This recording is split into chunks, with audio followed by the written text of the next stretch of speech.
going green creates so many, exponentially more jobs than it actually gets rid of. And so I think that's the number one thing that we have to think about, is that very often this transition is framed in a negative economic perspective, right? It's going to take a ton of money. It's going to take a ton of jobs. It's going to, ruin our economy. And actually all the data says the opposite. It's going to create way more jobs than it takes away. And actually, to save our economy, we have to do this. We have no other choice.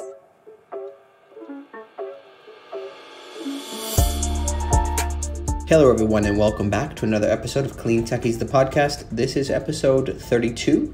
And today our episode is a conversation that we had with Candice Ammori, who is a Michigan native, currently working with On Deck, which is basically a learning platform to help professionals pivot their careers into new areas, is probably the best way I'd describe it. And she has a very interesting experience professionally and how she ended up at On Deck. But right now she is in charge of running their ClimateTech fellowship, helping people upskill themselves into the ClimateTech space. So very interesting and very important work she's doing.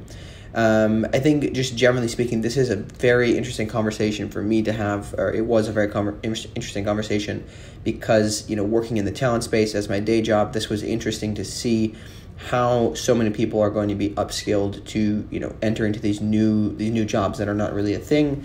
And obviously helping to ensure that the people who are currently in the existing conventional methodologies and types of work will not be put out of work by this. I think that's a really big important aspect of the entire ClimateTech movement, is being aware of the perhaps you could consider it negative consequences of building a new industry. So I think it was a very interesting conversation. Of course, before we do get into it, I want to mention our sponsors, Next Wave Partners. Next Wave Partners are experts in the talent acquisition and recruitment space across climate tech, renewables, ESG, and technology. They support global markets, and so if you're looking to make a transition in your career, or you're looking to grow your team, please do consider reaching out to Next Wave Partners. You can reach out to them at next-wavepartners.com, or you can reach out to one of their consultants directly by going to their LinkedIn and connecting with the consultant in your space. So without any further delay, let's get into the show. All right, welcome to the podcast. Candice, how's it going? Good. Thanks for having me, Silas. Yeah, thank you so much for joining. We're really, really excited to have you on today. So I guess for everybody listening, can you just give us a quick introduction about yourself, maybe a little bit of the history, some of your accomplishments, and then we can get into how you got to where you are. Absolutely. So I was born in Michigan, went to University of Michigan, studied business and policy with some focus on environmental science. Back then, so this was in 2008, I guess, when I started college, and the professors knew that we were headed in the direction that we're headed in. And actually all of the models have been pretty spot on actually for the last 30 years. Well, some of the models have been. And so when I took the environmental science classes, professors were a bit, I would say, burnt out of having the conversation without anything really moving. Mm-hmm. And so I actually didn't stick with environmental science. I thought policy and business could be a better route for me to actually make a difference. So that's the route that I went down. And then I moved to Southeast Asia. I taught business communications in Singapore, worked in microfinance in Cambodia, and kind of always wanted to figure out how to do good with business or with policy. When I moved back to Michigan, I got involved in tech. And that's when after that, I was part of Techstars and did some more work in Michigan. But after that, I moved to New York, worked in technical sales, was on the founding team of a VR company. And that was, I think, the biggest inflection point. Was I was working in New York. I think I lost a sense of mission and just was like, all right, cool, I'm working in tech, right? Like what good does this do? I can think of some good, but it doesn't feel like it's the good that I want to be doing. And that's when I got really interested in the ethics of AI. And so for 5 years, I'd really put environmental and climate things besides me. I'd always been interested, but didn't actually do any work in it. Ethics of AI sounded really interesting. So I started a grad program at University of Michigan in statistics and was planning on getting a PhD, working on the ethics of AI for the rest of my life. And that would be the mission that I was going toward. But instead, in 2018, the IPCC report came out, and that was my first semester of grad school. And that completely shifted everything for me. I felt like I had this I would call it my existential crisis, or some people can call it an aha moment, right? And I just realized that climate was the space that I wanted to be in. And so and then I started the On Deck ClimateTech program, which I'm sure we'll go into a bit more deeply, but that's the full history, I would say, from college to ending my grad program. Got it. So could you talk a little bit more about the thought process that went in, especially you mentioned there's an inflection point in your career where you really just felt like, hey, I'm not really achieving what I should be here. Kind of, could you walk us through the thought process and kind of how long it took you to realize that? Because I feel like there's probably a lot of people who are kind of debating this, like, hey, should I be looking at changing? What should I be doing? Like, can you just walk us through those kind of parts of your life? Yeah, so I guess there were two inflection points within like a year. One was when I was like, I want to do the ethics of AI and give up this just general tech life. And I decided to come back to Michigan and do the grad program. And I actually had to do a year of computer science and math to even get into the grad program because there were requirements that I was missing. And the thought process there was just something's missing. I'm really interested in this other thing. I know that logically, my grad school is paid for. Like, I think my thought process was very much gut first, where I realized something was missing and I knew that there was something that really brought me alive. And then logical second, where I understood my finances, understood that I would be okay if I made that shift. And so that was shift number one. Shift number two is, I think I'm still almost in that shift, where from 2018 until now, I've been digging into climate in whatever way I can. So while I was still in the grad program, my decision was to not drop out immediately. So instead of getting a PhD, I finished with a master's. And part of why I did that was it actually bought me time, right? I had 2 years where I could just be learning. And some of that learning was in data science, which I knew would be helpful in climate. And I knew that I could, if I wanted to use that in the climate space. But I also got the chance to take sustainable finance classes and take all these extracurricular classes that were really interesting and rounded out some of my education so that when I did leave the grad program and got into climate, I think I just had a lot more time to understand the landscape, understand what I was interested in, and it bought me that time. And so I think for an inflection point, personally, it's gut first, logic second, but it just feels like something I have to do, and I just have to figure out how to make it work. No, that makes sense. I think that it's I think every person goes through. I obviously went through this kind of similar type of I don't know if you call it crisis, or just trying to figure out what is the purpose really earlier, but it wasn't around this topic of climate tech. I kind of fell into it, but I think that that's important for people to know that other people who may appear very successful on the outside have gone through the journey too. So I appreciate you sharing that. So I guess I'm curious a little bit. Could you talk a little bit more about what you're doing with On Deck then, and just kind of elaborate on what this program is? I've heard pretty good things about it from many people in the market, so very curious to hear more. Cool. Thank you for sharing that. The history of it started when I was about to graduate from my grad program, and I was thinking about what I wanted to do in climate. And I was thinking that starting a company would be interesting, or just starting something would be interesting, but I had no idea what I was doing. So I figured that being matched with, or at least in a community with people who are very climate deep, whereas I could bring the entrepreneurial pieces, the data science pieces, the tech pieces, would be really helpful. And there's some of those communities exist, but I think I wanted just a more intentional community that was time bound and cohort based.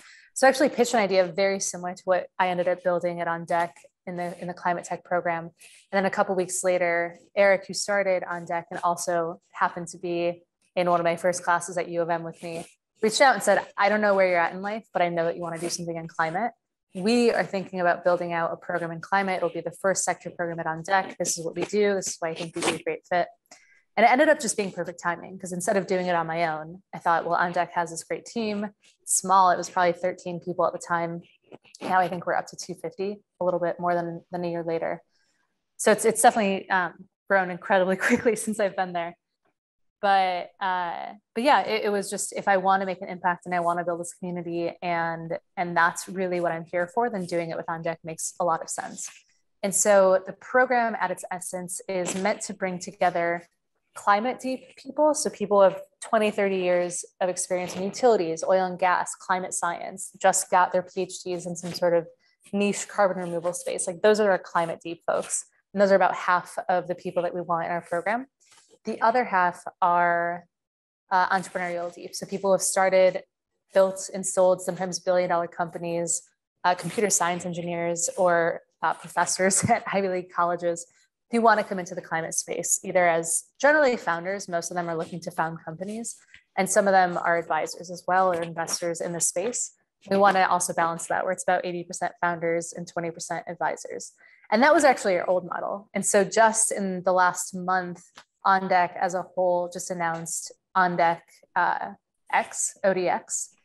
And it's an accelerator program. It's a $100 million fund where we invest $125K for 7% in early stage companies.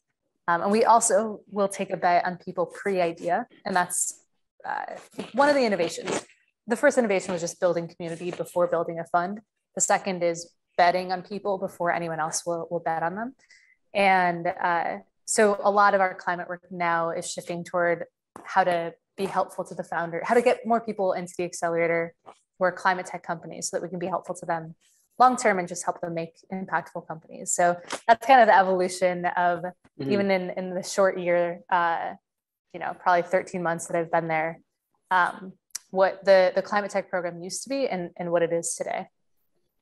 Got it. I'm very curious to understand. I've honestly, on this podcast, I've seen a lot of people that I think, to me, it's always seemed that the technical folks, the people who understand the actual science and engineering behind these solutions, they're the ones who hold the keys to the future, to building these next companies. But I'm curious to see what your insights have been working with, different business leaders who are very interested and have business acumen, but don't have technical acumen, and then kind of how they work with the technical people and what their thoughts are on it. I'm just really curious to hear that dynamic and kind of the insights you've seen. Yeah, so there are a lot of interesting pieces that are a lot of different threads that we can go down. So the first thread is, if it's a truly technical innovation, then you still need to commercialize it, right? And so you still need that person who can understand the business side of things, the technical side of things. That's, like technical meaning software, right? If it's going to be some sort of tech company as well. So the thesis around On Deck Climate Tech was that if we can get like really, really deep, climate deep people to pair up with really, really awesome entrepreneurial people. And there's this huge influx, and I'm sure, Silas, you know this, like you've spoken to a lot of them, this influx of incredible people in general tech or just in general industries who are coming into climate tech. And by the way, in 10 years, general industries are all going to be climate tech. It's like, it's a sort of looping in from general industry to climate tech to soon it'll be everything. But those people are actually incredibly helpful, because if you pair, I think, climate deep person with an entrepreneurial deep person, the chance that the company that they come up with is going to be scalable and therefore be able to make a larger impact, if they are looking to scale and do that sort of play, is just higher, right? And so I think that's one place where we can put those types of people, is pair with people who have complementary skills, deep in climate, and build a company together. The other place that we can think about people with entrepreneurial skills in the climate tech space is they can make impacts on their own, right? And so there's a lot of low-hanging fruit in decarbonizing our industry or our economy. And one example is Jigar Shah. And he started Generate Capital and essentially saw that the reason why solar wasn't expanding or scaling as quickly as it could was actually not a technical problem. There was nothing wrong with the solar panels, and they're getting better every year, but like his innovation wasn't on the technical side. It's actually on the finance side, and it was in project finance. And they've done incredibly well, and they work on sanitation, and they work on all these different pieces to help scale solutions that are technically sound and don't actually need that sort of innovation, but they need financial innovation or business innovation. And so I like to be very clear that when I talk about climate tech, I am including any sort of innovation in the climate space, not just technical ones. And then I think the last piece is that when we're talking about founding companies, again, pairing with a deep climate person or starting a company that's more focused on the business innovation side is great. The other thing is that like people with an entrepreneurial background getting into climate tech can be advisors, can be investors, can be people that are like maybe not the founders right away if they don't want to do that, but they can be really helpful to the ecosystem and help those deep climate scientists who maybe are taking something from the lab and bringing it to the real world, or commercializing it more widely, can help them do that. So those would be some of the caveats I would say around that question. Yeah, I think it's just fascinating, given like you mentioned that everything will be climate tech at some point, right? I think that to me, this is why, while this is obviously a massive crisis we face, it's also extremely exciting because of all the innovation that's going to happen, right? So I think it's great what you guys are doing there. I'm really excited to see how it continues to grow. Maybe could you talk a little bit about how industries that are being affected, you could say negatively, obviously, I think it's all positive in this case, but people, industries that are going to probably lose workforce because we're shifting to different models. What can be done or what is being done maybe on a policy side, or what have you seen in other countries, regardless of where you see it from, to help these people transition into new jobs using their existing skills with just a little bit of upskilling to transition them into the new era? There's an incredible statistic that I wish I remembered that comes out of Repowering America, and that's Saul Griffith's nonprofit in the US around how do we electrify everything and actually make our climate goals a reality. He's super tangible, just incredible. He just came out with a book called Electrify, MIT Press. Highly, highly recommend it. But there's a statistic there around how actually like going green creates exponentially more jobs than it actually gets rid of. And so I think that's the number one thing that we have to think about, is that very often this transition is framed in a negative economic perspective, right? It's going to take a ton of money. It's going to take a ton of jobs. It's going to, ruin our economy. And actually all the data says the opposite. It's going to create way more jobs than it takes away. And actually to save our economy, we have to do this. We have no other choice. And so that reframing is incredibly important, first off. And then secondly is everyone, maybe not everyone, but almost everyone in the modern economy has to upskill at some point, has to continue learning.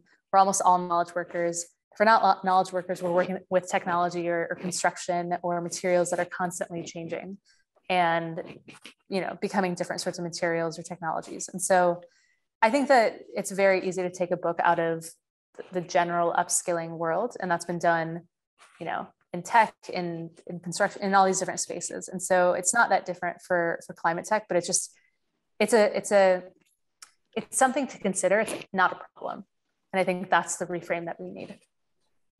Yeah, that makes sense. I think it just obviously misses the point. I think it's partly because everything is hyper politicized in the U.S. with all the the negative side effects. But there's really like every company I've interviewed on this podcast, I don't see any downsides, right? It's always like it costs you less, it's better for the environment, and you'll get more customers. Like it's just win-win-win. So I appreciate to hear those statistics. Maybe if you can send those along, I'll link them into the show notes for afterwards. Maybe one thing worth talking about with your background in policy, what are your thoughts on how involved the government should be in helping to kind of promote policy or to create things that essentially force these habits to change? And do you think that there should be a sunset on when those policies work? I just want to hear your general thoughts in the space, and then I want to go on to another question regarding kind of government involvement after. Of course. So I just pulled up the statistics in mobilizing for a zero carbon America, and it's Rewiring America. I probably called it Repowering America. Rewiring America's first publication, Mobilizing for a Zero Carbon America, came out, I think it was last July, so a little bit over a year ago. and it laid out a blueprint for decarbonizing the US by 2035. And in the publication, he very clearly lays out how you can create 25 million jobs in every US zip code in the process, which is absurd, right? And it saves, also electrifying everything, saves the average American household $2,000 per year in energy costs.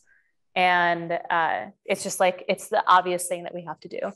And so to answer your question around policy,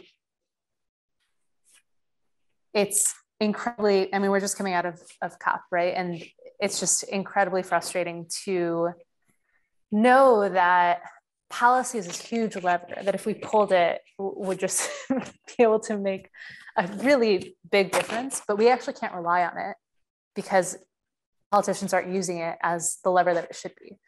And so, you know, people have been talking about a carbon price or carbon tax for many years. That is going to happen and it's going to make a difference, but it's a bit too late for it to make as big of a difference as it could have if we implemented it when we first talked about it. So that's a piece of policy that, again, is going to happen. Question is when, and when it does, it again won't be that as impactful as it could be. You know, ending subsidies for fossil fuels is such an obvious policy that we still don't do. That is something, and that's worldwide.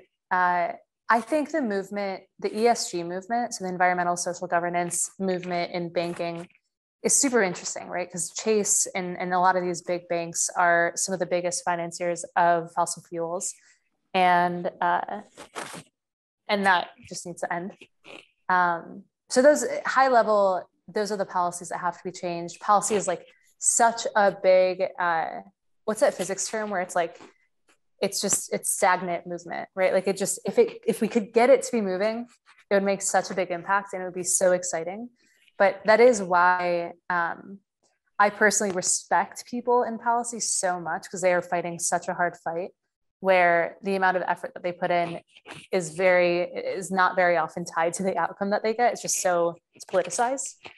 So much respect for those folks. And I also know that I, at least right now in my life, can't be on the policy side because I just would get way too frustrated. And so that's why, you know, all the respect, I think it's a huge lever that I would love to be helpful in helping to pull. I want to do my part. I want to build communities and get them to also think about, you know, local government and how to make those changes. But it's not what I can focus on right now. What I'm focusing on right now is the lever of entrepreneurship and investment in the private space. And any private public partnerships are also fantastic.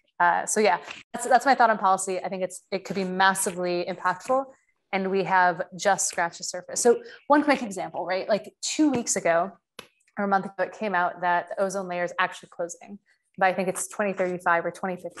At some point that we know of, it's actually going to close the gap in the ozone. And that was such a big deal. I think 15 years ago, it was like, oh my God, the ozone it's just going to be a giant hole at some point and it's going to eat us alive, right? Like it was terrifying, and that's where the data was trending. But there's a treaty, like a global treaty, that actually has been impactful in closing that ozone, because countries came together and said, this is terrifying. Let's make sure that we do what the data suggests that we need to do. I haven't seen that level of treaty and of collaboration and compromise across different countries that we need in climate. And it's possible. It can make a big difference. It's not happening today. Yeah, to me, it doesn't make sense why. I mean, I think Tom Rand talked about it in his book, The Case for Climate Capitalism. And obviously, you know, Canada's economy is much smaller than the US, for example, but he recognizes the fact that the countries who get this right and who get in front of this they're going to be the future, right? They're going to be where people want to move. It's going to be, you know, leading in terms of technology. It is the future. So I find it interesting that we have such an opportunity for innovation across everything we do, right? Everything will be changed, everything we do in day-to-day life. But yet so many countries are just sleeping on it, you know, and of course not doing the right thing.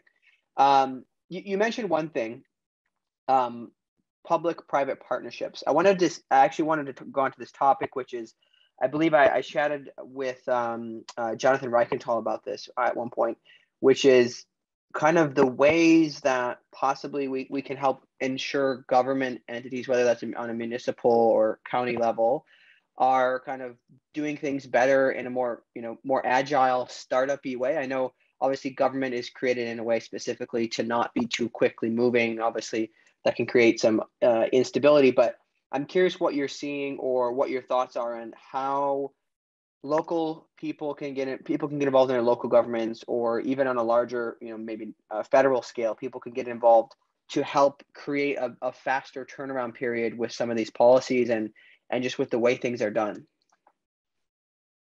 That would be incredible. I know that government is trying to get involved, and often cities are at the forefront. There's a lot of really interesting climate things that are happening. That's where I would say the public-private partnership piece is most interesting. So Lacey, for example, is the LA CleanTech Accelerator. That's not the right acronym, but you get the point. And it's based out of LA. And that's like a public-private sort of partnership. And then there's the Activate program, which I think mostly comes from philanthropy, some government money, and it spun out of a government program, I believe. And so when I think of public-private partnerships, those are the sorts of programs that I think of, where it's actually government giving their money and entrusting it with people who can move quickly and can iterate and can help companies get those city contracts, right? Like a lot of clean tech requires working with government. And so that's a successful example. And then to your question around getting more people to be involved at the local government, we have a fellow who, her name is Caroline Spears, and she started Climate Cabinet. And the whole idea there is to understand that you have a ton of power, mostly at the local level. And so, yes, you should vote at the federal level and vote for the next president, vote for the governor of your state if you live in the United States. But also know that you actually can go to a board meeting and help to decide or vote on the board member of your local utilities. And those people get to decide whether you're using coal or solar, right? And so go to those meetings. It'll actually take less time and you'll have a bigger impact. And so, so that sort of work I think is really interesting. And at the end of the day, it's really just getting people together to make an impact and understand, I think, where those levers are, right? Like I think it's such a complex system that if we can figure out what the tipping points are and where the levers are, where we have more power than the effort that we put in, especially as a community and especially as we come together, then we're unstoppable. But it's naming those levers and making sure that people understand it and understand exactly what they need to do to push those. Yeah, that makes sense. I find it interesting. Just obviously the types of people, right, that tend to go into government jobs are not normally entrepreneurial people, right? That's the issue that we kind of face, is that it's the law of attraction, right? And I find it interesting that there are cities out there, I think Palo Alto is one of them, that's trying their best to attract more entrepreneurial people and kind of get those, maybe they're called entrepreneurs more accurately, but I find it interesting, and I'm excited to hopefully see some innovation in that space. It's always just like, it seems like everybody's bashing their head against the wall, waiting for, governments to step up how they do things a little differently. But, one thing I wanted, go ahead. Silas. So one thing to add to that is that so I think that's super exciting. And I think it's great to get more entrepreneurial people into government. And that's why I stepped away from government, right? Like I think, if I could feel like I could make a difference internally, then I would absolutely go into it, because I think it's just so great to do that work. The other thing is that a lot of investors and a lot of people in the climate tech space understand that this is a complex regulatory environment that we have to understand, and also have a responsibility and a duty to have an impact on. And so a lot of companies will start and lobby government, or investors will lobby government for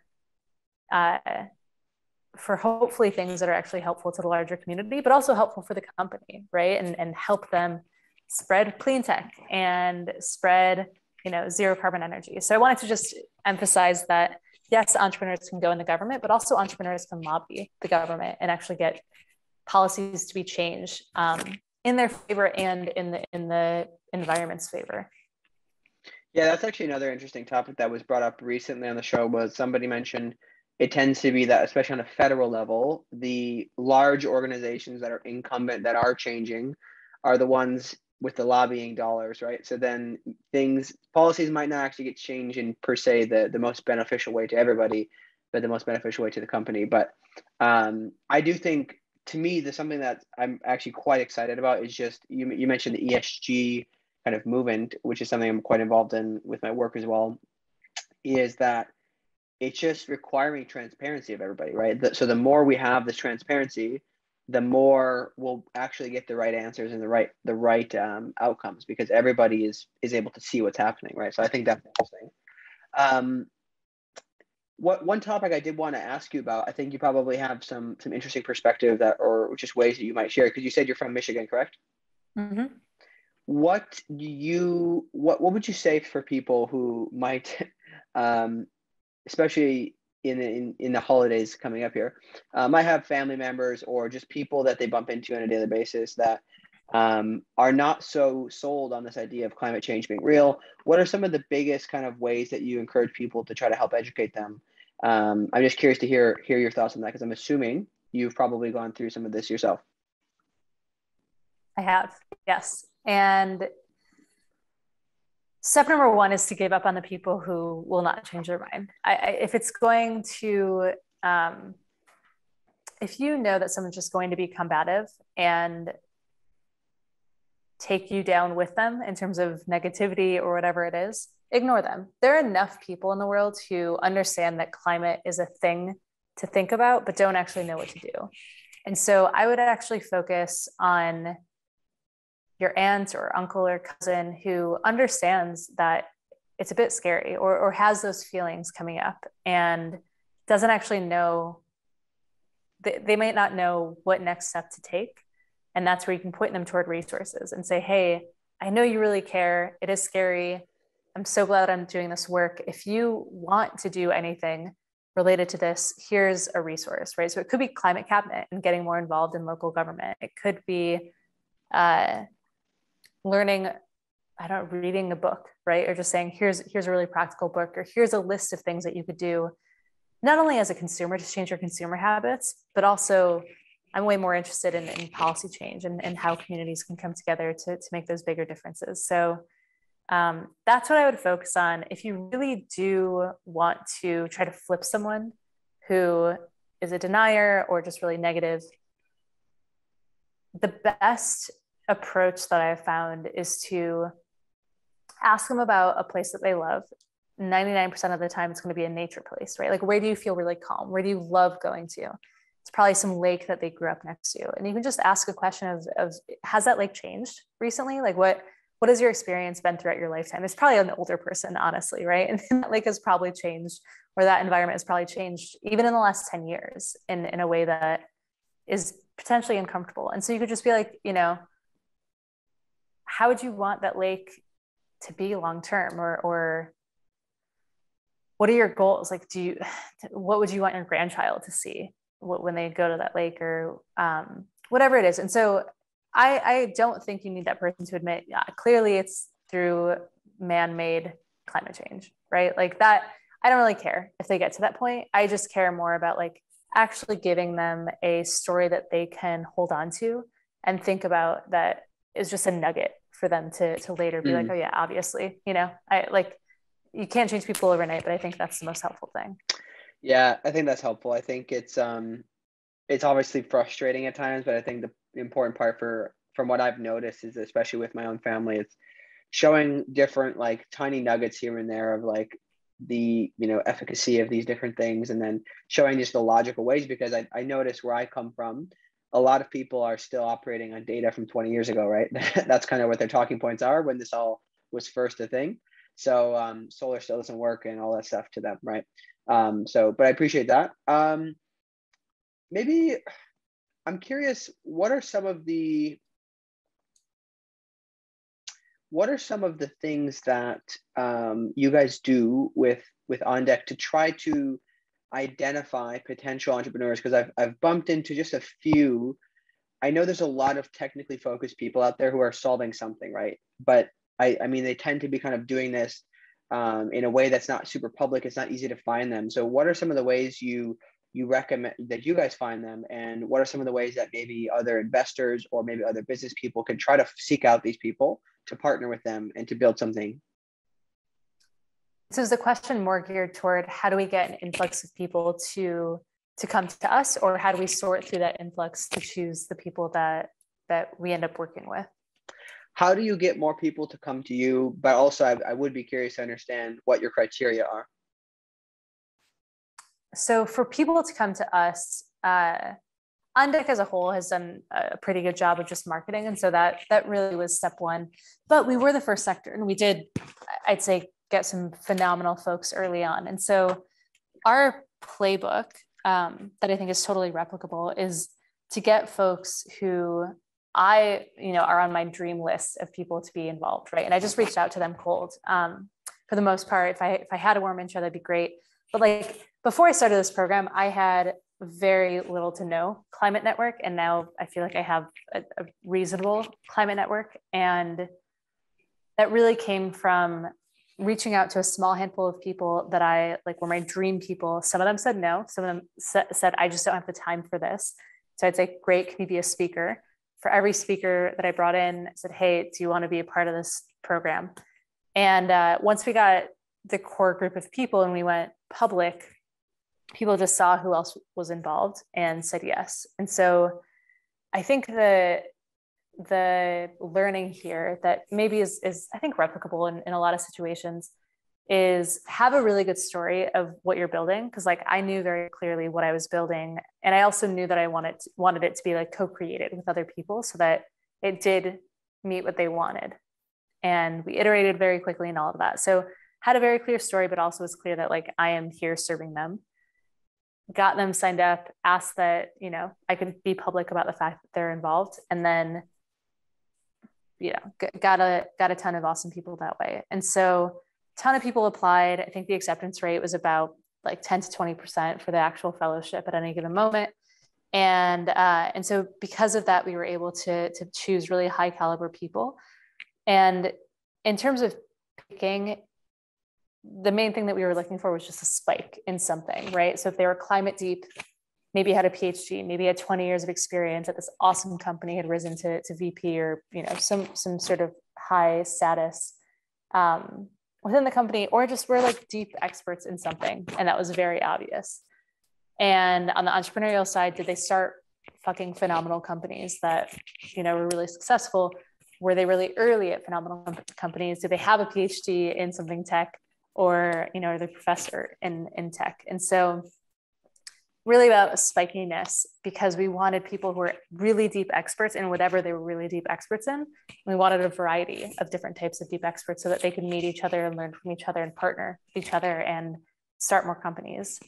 So that's really it. I mean, it takes a while and takes some intentionality, but once you have folks who are bought in and who say like, yes, I'm part of this, make sure everyone knows that they're a part of this, but also ask them to spread the word. And that I think is incredibly powerful.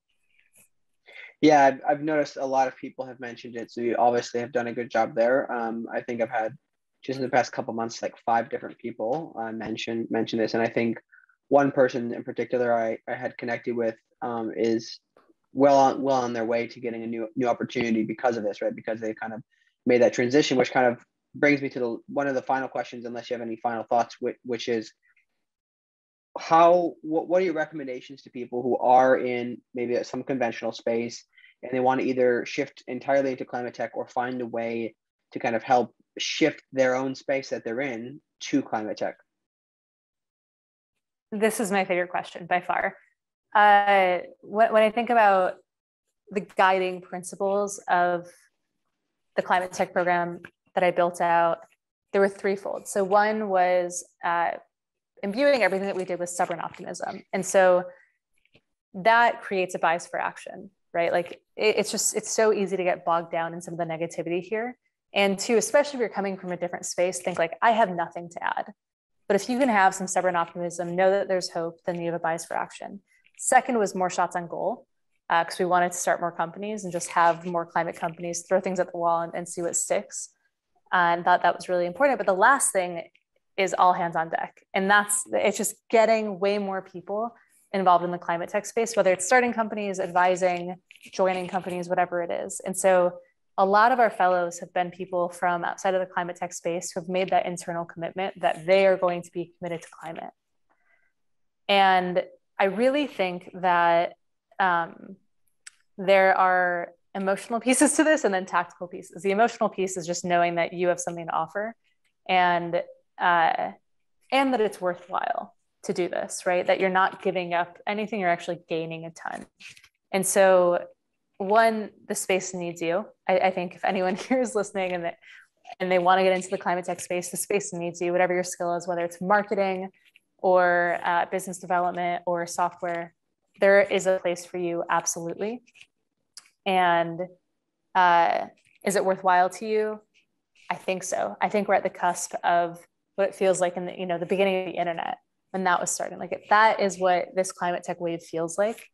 And that was actually told to me by someone who's at the cusp of the internet, right? So that is evidence of what a special place we're in right now, and you'll be ahead of the curve. And personally, I think there's money to be made. There are all these like sort of material reasons why you might come in, and if you feel like you have a family and you really are worried about supporting them, I think get rid of that worry. But just emotionally and like spiritually, almost like just having that mission, having that purpose of knowing that you're passionate about climate and you're actually taking action is, I think, the best way to get over any sort of pessimism about the climate tech space or climate, the future of climate. So that's the emotional piece or just a psychological piece of coming into the climate space. Tactical pieces are getting a job or meeting a co-founder. And my recommendations are, join My Climate Journey. I think it's a great all-around community. It reminders if you're really into carbon removal.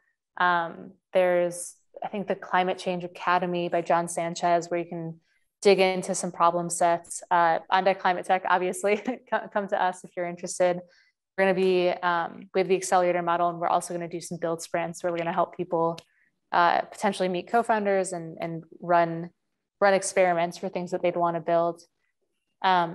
Lower Carbon, on their website, they have a list of all the job openings for all the companies that they've invested in.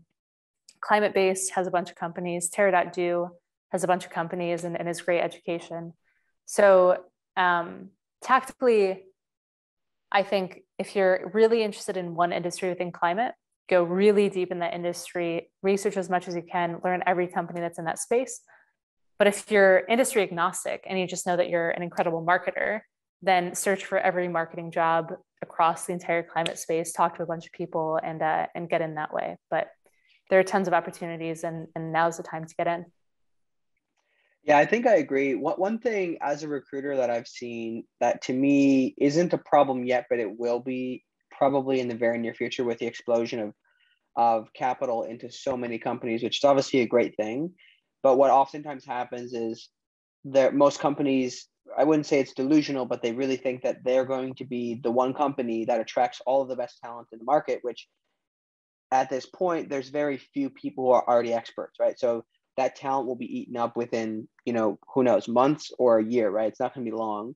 So I'm curious on your take on just do you see any shifts happening within organizations themselves actually to go ahead and train people to realize, hey, we have to admit that we're not going to find somebody who might have exactly all the skill sets, but we're going to have to invest in their training.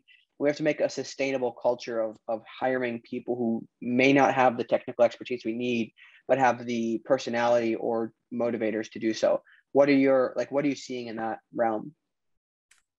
I think you're totally right that the deep experts are going to be and are being snagged immediately. And that actually a 6-month deep dive in any sort of new climate technology or whatever space that you're interested in makes you an expert. Like go spend 6 months on wildfires, or spend 6 months on the newest carbon removal technology that you're really interested in. Great. You're now in the top 0.5%, I don't know, 0.005% of the world. Like you are one of the world's experts at that point. And so if you want to be an expert and you know what industry you want to go in, do a shit ton of research. And I promise you, you will know more than almost anyone else in the space. And you'll be one of those people that's snagged up immediately, or you'll find an awesome company that you want to start in that space that other people have overlooked, but your unique lens has seen and sees the opportunity in it. But if you don't want to go that route for whatever reason, are not industry specific, companies absolutely are upskilling. So Patch, I know, does this where they send people a lot of resources to be updated. Terra.do is an education platform, but they do this as well for companies where, let's say you're a software engineer and you're going to be working in the carbon removal space. It's my the only example I have today, I guess. But let's say you're working in that space and you don't need to know the ins and outs of carbon removal, but you should know like a high level, at least, of what your company is doing. They have to train you on that. And so that might be a week training. It might be, a slow training over the coming months, but that's my thought, is either go deep if that's really what you want to do, or as a company, make sure that you know that you're going to have to train people on the climate side of things, with the caveat that for most of the roles that open up, climate expertise isn't the barrier to entry. It's often a skill. So it's probably mechanical engineering or nuclear engineering, right? Like you don't have to understand the climate science. You should, but you don't have to. It's really about knowing the skill that you're being hired for. So it doesn't feel like as big of a barrier to entry on that side of things. It is a barrier to starting a technical company in climate tech if you're not an expert. But like I said, take 6 months and you can do it. Yeah, absolutely. I think that's great to hear. Obviously, I think that that probably encourages a lot of people because it is. I know I've had a lot of candidates who are interested in moving into the space, and even sometimes from renewables, right? They've already been in kind of the clean tech space, but going into climate is seems difficult. But I think that if you just power through, you'll make it. So, any closing remarks or thoughts that you wanted to offer before we close out the pod? Just do it. Like if you are considering coming to the climate tech space, or you're already in it, know that you are doing what you can to make a difference. And I think that's all that we can aim to do. So if you're not in a space, try to get in. If I could be helpful, let me know. But just do it. Awesome. Very good. And I'll definitely link for people to reach out to you and to get in touch with this program. I think I feel like a lot of people can really benefit from what you guys are doing. So really appreciate you coming on the pod, and we'll have to see you again in the future as more great things happen, especially with the accelerator. I'm really excited to see kind of the results of that, given the funnel, right, of the people coming in and just the visibility that you're having. So I think that to me, that's extremely exciting for you guys. I'm excited for you.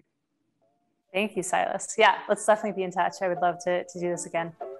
Awesome. Thank you so much, Candice. All right, everybody. Thank you so much for joining us on today's episode with Candice. I really hope you enjoyed this conversation. Again, like I said before at the beginning, this is something that's super fascinating to me, this space of helping people upskill into the new areas. So I'm very, very interested to have this conversation. It was a great conversation, I think. And I guess if this is your first time, please do subscribe for more podcasts. If you're listening on Apple Podcasts, we always really much appreciate a review to help us increase the reach. And of course, I think probably the most important thing that we can ask post-show here is to share this episode with people that you think might be interested in this program, or at least at the very minimum, share the On Deck platform and the On Deck website with somebody who you think could benefit from this. So that's really the biggest ask. Of course, we also ask if you're interested, please do consider joining the Slack channel if you want to get more involved with other professionals in the space and have conversation and discourse. Of course, you can subscribe to the newsletter, which comes out the 27th of every month, where we kind of dive into typically one topic area and discuss a few companies in it in brief. And then, of course, you can connect with Candice on LinkedIn, reach out to me on Twitter with any questions you have. And then in terms of next week, we will be talking with Charlie Welch, the CEO and co-founder of ZapBatt, which is really interesting. They have a very fascinating battery technology that we'll be discussing. So really excited for that conversation as well. But again, thank you so much for joining us on this episode. And as always, shout out to our sponsors, Next Wave Partners, for making this happen. And thank you so much. We'll see you next week.